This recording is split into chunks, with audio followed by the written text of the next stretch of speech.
हरेक दिन हामी पञ्चाङ्ग, राशिफल, आज जन्मेका शिशु संसारमा कस्ता रहनेछन्, यात्रा विशेष, साहित्यका काम, राहुकाल, राम्रो समय लगायत विशेष जानकारी समेट्नेछौँ।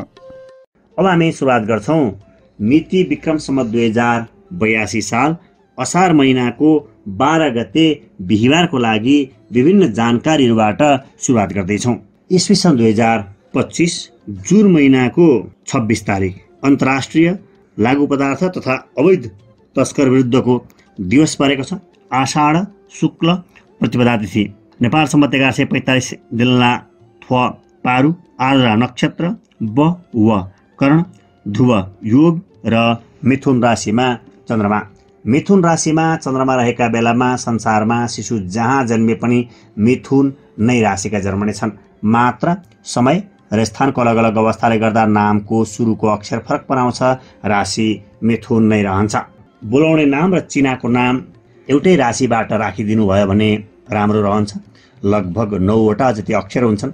ती 9वटा अक्षरमा त्यही एउटै मात्रै नाम राख्नुपर्छ भनेको होइन। राशि चाहिँ एउटै, नाम चाहिँ अलग, तर एउटै राशिबाट अलग नाम राखिदिनु भयो भने न्वारानको नाम र बोलाउने नामका आधारमा भगवानले दिने आशीर्वाद, ग्रहले दिने शुभ किरण र समाजले दिने कामना एउटै ठेगानामा पर्छ। अन्यथा हामीले भन्ने गरेको तपाईँ हाम्रो नागरिकतामा एउटा नाम र पासपोर्टकोमा अर्को नाम, स्कुल कलेजमा अर्को नाम भयो भने के हालत हुन्छ। त्यस्तै यदि भगवानको आशीर्वाद रहन्छ, ग्रहका शुभ किरणले हामीलाई काम गर्छन्, अथवा व्यक्तिले दिने शुभकामनाहरू, शुभयात्राहरू, शुभ जन्मदिनको शुभकामना आदि कुराहरूले काम गर्छन् जस्तो लाग्छ भने एउटै राशिबाट नाम राखिदिनु श्रेयस्कर हुन्छ। पछिल्लो समयमा हामीले बनाउने चिना यस किसिमको लामो किसिमको चिना हुन्छ, जसमा दशा अन्तर्दशा तपाईँले घरैमा बसेर पनि पत्ता लगाउन सक्नुहुन्छ यो दशा चल्दैछ भनेर। र सँगसँगै हामीले सामान्य चिना, विशेष चिना, बृहत्तर चिना भनेर विभिन्न किसिमका चिनाहरू बनाउँछौँ। आजभन्दा 50 वर्ष पछाडि, 60 वर्ष पछाडि कुन दशा तपाईँलाई चल्छ, त्यसमा के हुन्छ अनि के गर्नुपर्छ, शास्त्रको प्रमाणसहित नेपालीमा अर्थसहित लेखेर दिन्छौँ। तपाईँले हेर्न सक्नुहुन्छ। तपाईँलाई राशिका आधारमा कस्तो व्यक्तित्व, नक्षत्रका आधारमा कस्तो व्यक्तित्व, लग्नका आधारमा कस्तो व्यक्तित्व, तपाईँका कुन ग्रह कहाँ गएर बसेका छन्, त्यसले के फल दिन्छ, के गुण दिन्छ, के दोष दिन्छ, के कुरामा सावधानी अपनाउनुपर्छ, यो सबै कुरा व्याख्यात्मक राशिफल हामीले दिन्छौँ, बनाएर दिन्छौँ। पुस्तिका तपाईँले पाउनुहुनेछ। त्यो बृहत्तर चिनामा दोषसहित उपायको एउटा विस्तृत व्याख्यात्मक चिना हुन्छ। बृहत्तर चिनामा हामीसँग वाट्सएपमा सम्पर्क गरेर के हो, कस्तो हुन्छ यस्तो चिना भन्नुभयो भने हामी विस्तृत रूपमा जानकारी गराउनेछौँ, यस्तो यस्तो किसिमको चिना हुन्छ भनेर। र सँगसँगै जन्मोत्सवको तिथि पारेर हेरौँ राम्रो होस् नराम्रो नहोस् भन्नका लागि तपाईँले जन्मोत्सवको पूजा पनि लगाउन सक्नुहुन्छ। तपाईँ संसारको जुनसुकै स्थानमा हुनुहुन्छ भने तपाईँले मन्त्र श्रवण गर्न सक्नुहुन्छ। जन्मोत्सवको तिथि पारेर हेरौँ आगामी दिन राम्रो होस्, कुनै घटना दुर्घटना नहोस्, राम्रो होस्, राम्रो काम म आफू गर्छु, नराम्रो हुनबाट तपाईँले मलाई जोगाइदिनु होला भनेर भगवानसँग आशीर्वाद लिनुभयो भने आउने दिनहरू राम्रा हुन्छन्। र हामी जन्मोत्सवको तिथि पारेर तपाईँको पूजा पाठ गर्नेछौँ, मन्त्र सुन्ने पद्धति विकास गरेका छौँ। तपाईँले तपाईँकै ठाउँबाट जन्मोत्सवको पूजा मन्त्र सुन्न सक्नुहुन्छ। र हामीले अहिलेसम्म जति साथीहरूको चिना हेरेका छौँ ती सबै साथीहरूको हामीले हाम्रो सिस्टममा सेभ गरेर राखेका छौँ र ती सबै साथीहरूलाई वाट्सएपमा, भाइबरमा हामी खबर गर्छौँ तपाईँको जन्मदिन यो दिनमा पर्दैछ, मन्त्र सुन्नुहोला, हामी यसरी यसरी पूजा गरिदिनेछौँ भनेर खबर पनि गर्नेछौँ। अब हामी सुरुवात गर्छौँ राशिफल खण्ड। आजको राशिफल।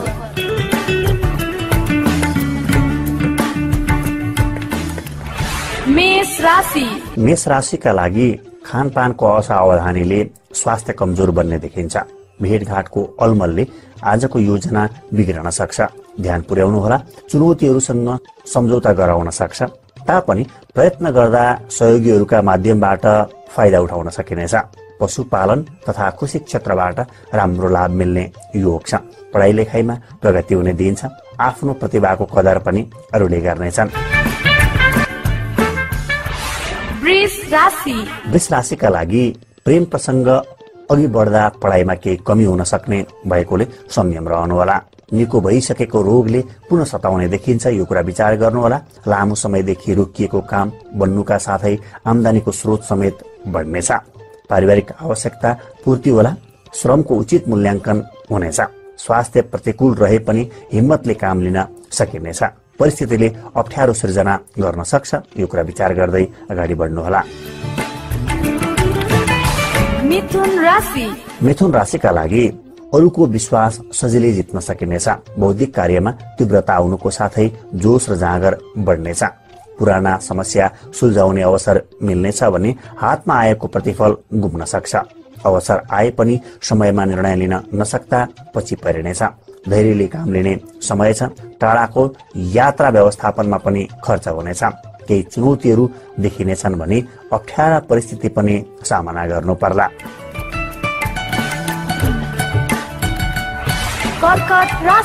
कर्कट राशिका लागि नयाँ कामहरू पाउने योग छ।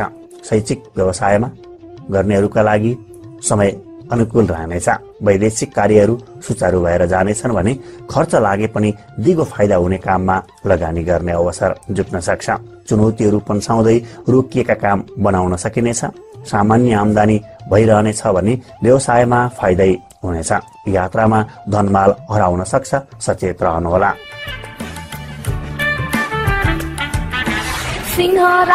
सिंह राशिका लागि उद्योग र व्यापारमा विशेष फाइदा हुनेछ। शत्रु र प्रतिस्पर्धीलाई सजिलै हराउन सकिनेछ। गरिएका कर्मको उचित प्रतिफल पाइनेछ। छरछिमेकमा केही असमझदारी बढ्ने योग छ। प्रतिस्पर्धाबाट फाइदा उठाउन सकिनेछ। प्रयत्न गर्दा टाढाको यात्रा गर्ने प्रक्रिया अगाडि बढ्न सक्छ। पति पत्नीमा अविश्वास बढ्ने योग छ। व्यावसायिक यात्राको सम्भावना रहेको छ। आतिथ्यपूर्ण सम्मान पनि पाइएला। प्रेमको बन्धन कसिने बेला छ। कन्या राशिका लागि लेनदेनमा विवाद बढ्ने सम्भावना छ। विगतको श्रमबाट भने लाभ हुने छ भने काम रोकिनुका साथै मान सम्मानमा आघात पुग्न सक्छ। विभिन्न अवसर जुटे पनि अरूलाई वचन दिने बानीले दुःख पाइनेछ। सामाजिक उत्तरदायित्व वहन गर्ने समय छ। रोकिएका काम समेत सम्पादन हुनेछन्। परिवारजन तथा बन्धु बान्धव बीच आत्मीय भाव बढ्नेछ। भूमि तथा मातृधनबाट लाभ लिने समय छ। तुला राशिका लागि विभिन्न उपहार प्राप्त हुने समय छ। सहयोगीहरूले राम्रो साथ दिनेछन्। रोकिएका काम बन्ने र नयाँ काम सुरु गर्ने अवसर जुट्न सक्छ। नयाँ काम र जिम्मेवारी हात पार्न सफल भइनेछ भने धार्मिक तथा परोपकारजन्य क्रियाकलापबाट प्रतिष्ठा पाइनेछ। दिन सामान्य रहला। गरिआएका काम र व्यापार व्यवसायमा राम्रै फाइदा हुनेछ। अधिकार सुरक्षा गर्न जुट्नु पर्नेछ। सोख पूरा गर्न केही खर्च बढ्नेछ।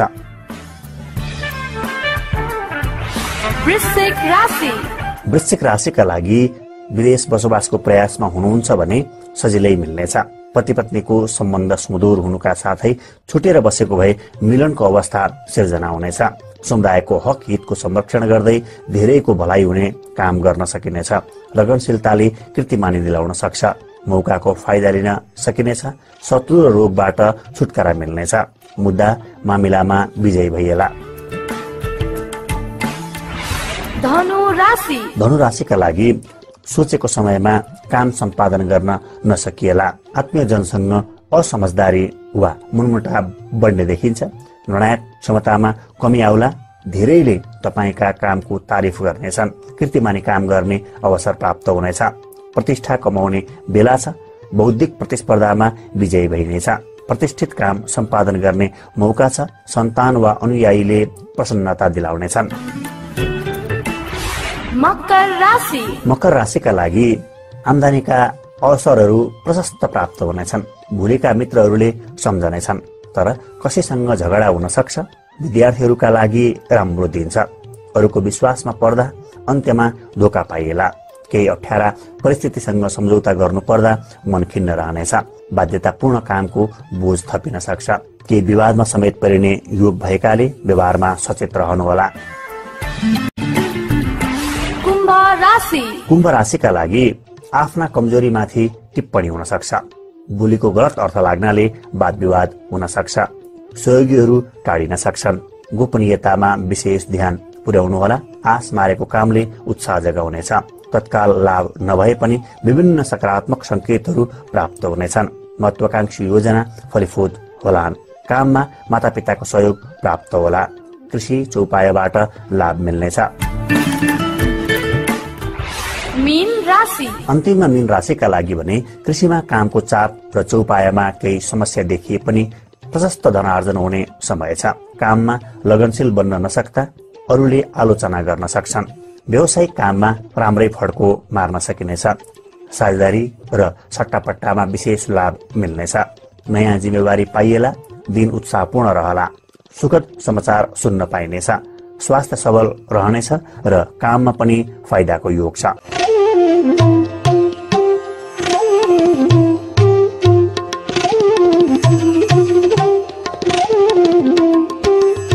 अब हामी सुरुवात गर्छौं असार महिनाको 12 गते बिहिबारको लागि विभिन्न विशेष काममा अग्रसरता देखाउनु पर्ने अथवा सावधानी अपनाउनु पर्ने समयका बारेमा जानकारी गराउँदैछौँ। अभिजित मुहुर्त राम्रो समय बिहानको 11 बजेर 38 मिनटदेखि 12 बजेर 34 मिनटसम्म रहन्छन्। ब्रह्म मुहुर्त विशेष राम्रो समय चाहिँ बिहानको 3 बजेर 45 मिनटदेखि 4 बजेर 23 मिनटसम्म रहन्छन्। राहु काल दिउँसोको 1 बजेर 50 मिनटदेखि 3 बजेर 34 मिनटसम्म रहन्छन्। यमघण्टक काल बिहानको 5 बजेर 11 मिनटदेखि 6 बजेर 55 मिनटसम्म रहन्छन्। गुलिक काल बिहानको 6 बजेर 39 मिनटदेखि 10 बजेर 22 मिनटसम्म रहन्छन्। यो समयमा विशेष सावधानी अपनाउनु होला। सिद्धि योग परेका छन् आज 10 बजेर 28 मिनट पछि। सर्व सिद्ध योग पनि परेका छन् 10 बजेर 28 मिनट पछि। त्यसो हुँदाखेरि त्यो समयमा अभिजित मुहुर्तको समयमा विशेष नयाँ काम ठुलो काम गर्नुभयो भने राम्रो हुन्छ। दैनिक बार बेला रातिको बार बेला, दैनिक होरा रातिको होरा, दैनिक साहित्यहरू हेरेर काममा निस्कनु भयो भने राम्रो हुनेछ।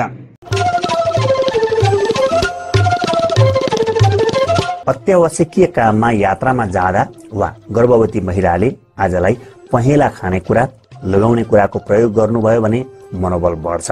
सँगसँगै दही वा दहीबाट बनेका अन्य चिजहरू खाएर यात्रामा जानुभयो भने यात्रामा देखिने दुर्घटना दोष रहँदैन। सुल दोष नाशक दोहद भनेको खानेकुरा भन्ने बुझिन्छ। यो चिज खानुभयो आज लाउनुभयो भने।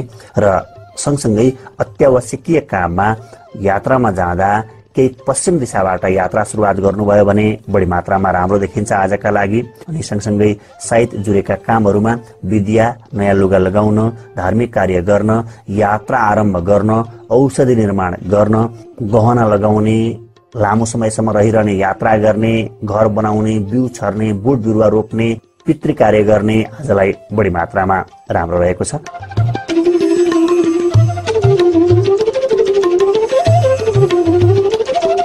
आज हामी गोप्य रहस्य, गुप्त पूजा, गुप्त दान, गुप्त सेवा अन्तर्गतमा गुप्त साधनाका बारेमा कुराकानीमा जोडिन्छौँ।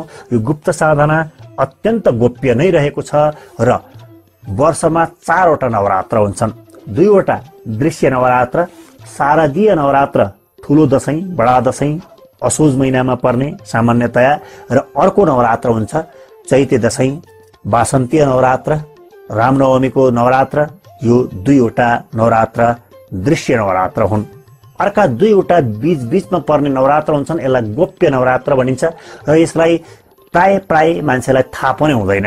यो अत्यन्त गोप्य नै हो र गोप्य साधना पनि गरिन्छ र कसैलाई नसुनाइकन जो व्यक्ति यो साधनामा संलग्न रहन्छन्, श्रीमान, श्रीमती, घर परिवारका सदस्य वा पण्डितजी लगाएर तपाईले गोप्य नवरात्र, गुप्त नवरात्रको विशेष साधना गर्नुभयो भने तपाईको दिमागमा लागेको अहिलेको सबभन्दा ठुलो समस्या वा सबैभन्दा ठुलो उपलब्धि, सरकारी नियुक्ति होस्, मुद्दामा मिलाको छिनोफानो होस्, उपलब्धिका आधारमा जग्गा जमिन किन्ने कुरा किन नहोस्, उपलब्धिका आधारमा घर बनाउने कुरा किन नहोस्, उपलब्धिका आधारमा विवाह हुने वा सन्तान सन्ततिको विवाह हुने वा सन्तान सन्ततिको अरू सन्तान सन्तति नाति नातिना जन्मिउन् भन्ने किन नहोस्, तपाईको दिमागले सोचेको सबैभन्दा ठुलो गुण वा दोष हटोस् भन्नका लागि, गुण आओस् भन्नका लागि सोचेको अवश्य पुग्नेछ। नवरात्रमा गुप्त नवरात्र गरेर कसैलाई नसुनाइकन जो व्यक्ति संलग्न हुनुहुन्छ उहाँहरूलाई मात्रै बताएर यो गुप्त नवरात्र गर्नुभयो भने विशिष्ट किसिमको फल प्राप्त हुनेछ। यही भएर यसलाई गुप्त नवरात्र, गोप्य नवरात्र बताइन्छ। यति कुराकानी जोड्यौं।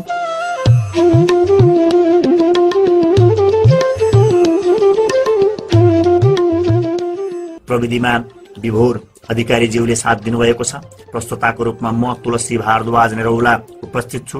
तपाईँ संसारको कुन स्थानबाट हेर्दै हुनुहुन्छ हामीलाई कमेन्टमा लेखिदिनुहोला र हामी विवाहको लागि जोडी खोज्ने काम गर्छौं। lumiNepal.com नाम गरेको फेसबुक पेजबाट तपाईले आधिकारिक रूपमा विश्वस्त ढंगमा जोडी खोज्न सक्नुहुन्छ। भित्री म्यासेज इनबक्स म्यासेज छोड्न सक्नुहुन्छ। सबैको जय होस्, सबैको उन्नति होस्, सबैको प्रगति होस् भन्ने कामनाका साथमा आजलाई बिदा माग्छौं।